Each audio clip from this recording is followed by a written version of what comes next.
സ്തുതിയായിരിക്കട്ടെ. സന്തോഷത്തിന്റെയും ഐശ്വര്യത്തിന്റെയും ഒരു ക്രിസ്മസ് കാലം കൂടി വരവായി.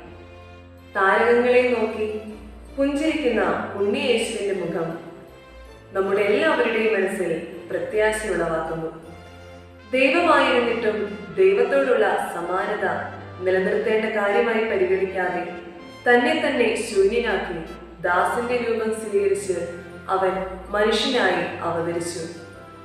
സ്നേഹം കൊണ്ട് ജനങ്ങളെ കീഴടക്കി അവൻ രാജാവായി മാറി.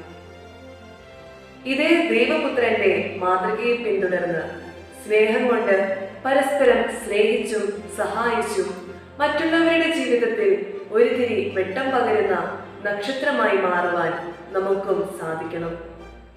ക്രിസ്മസ് നമ്മെ പഠിപ്പിക്കുന്ന വലിയൊരു പാഠമുണ്ട്. എളിമയുള്ളവരായിരിക്കുക. അഹങ്കാരം നമ്മെ കൃത്രിമമുള്ളവരാക്കുമ്പോൾ എളിമ നമ്മെ യഥാർത്ഥ മനുഷ്യരാക്കുന്നു. അത്യുന്നതങ്ങളിൽ ദൈവത്തിന് മഹത്വം, ഭൂമിയിൽ ദൈവകൃപ നിറഞ്ഞവർക്ക് സമാധാനം.